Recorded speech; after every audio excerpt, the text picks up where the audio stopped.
welcome back to my channel. My name is Carly Stevens. I'm the author of the young adult fantasy novel Firian Rising, and this is English Nerd. So in the past I've done a sort of series about what something has taught me about writing. So I did one about Gordon Ramsay, I've done one about Disney World, I've done one about Wonder Woman, and just a bunch of things that you wouldn't think necessarily would teach you about writing, but I think that's one of the nice things about creative careers, whether that's writing or painting or whatever. If you just pay attention to the things around you, it's not that you necessarily need to go to the, yes, go to the professionals, but you can learn from just about anything. So today's video, since Christmas is coming up, is about what Hallmark movies taught me about writing. There are 4 things. Number 1 is indicate tone early. If you're planning on writing a horror story or something, don't start out everything hunky-dory with no indication or hint that things will go bad later on.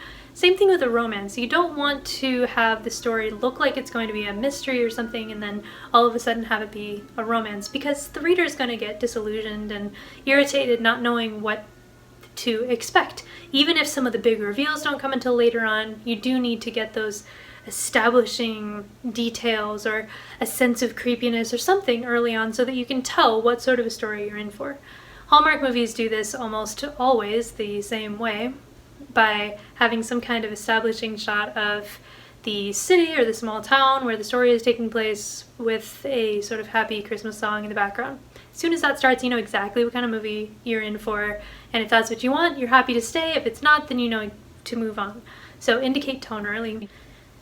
Number 2 is that audiences don't want originality as much as you think. Now, before you get all up in arms, I am very much pro-originality. Don't just go with the formula for the sake of going with the formula, but a lot of people are concerned that they can't be a writer or something because they don't have ideas that are original enough.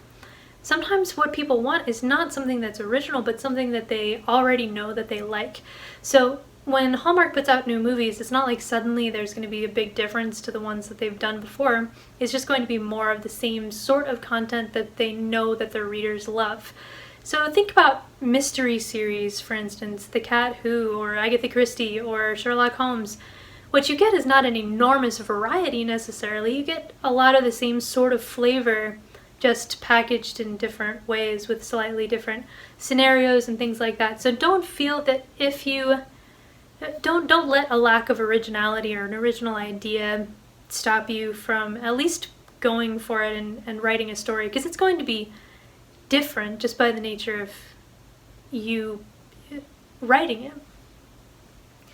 So people don't want originality as much as you think. I think that that's kind of liberating.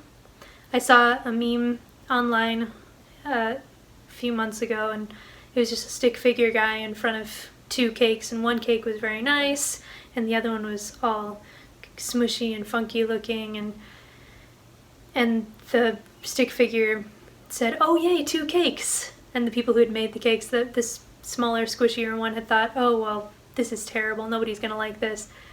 They're both cake, and so the stick figure liked both of them. I don't know if that's helpful, but I thought it was a cool idea that even though you might not be quite as original or quite as talented as somebody else, there's still an audience for your book.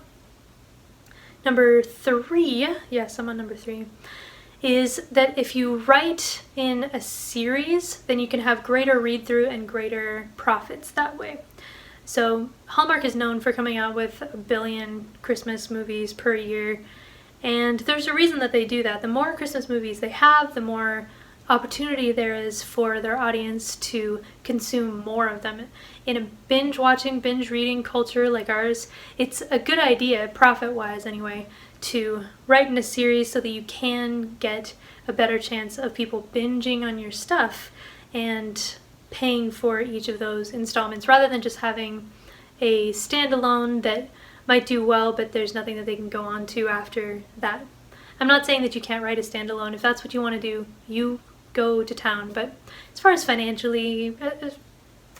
as finances go, it's a better idea to have something that the reader can go to after that first book, or in the case of Hallmark, that first Christmas movie. My 4th point is perhaps the most important as far as story goes, and that is that romance, if you're going to include romance in your story, should be obvious without, or at least before, the kiss. If you have to have two characters kiss to show that they're into each other, you've done something wrong. There ought to be hints before that, some kind of chemistry before that. Some Hallmark movies pull this off, and others don't so much. They just have these two random people together, and then, oh, look, suddenly they're in love, and you didn't really see any chemistry before.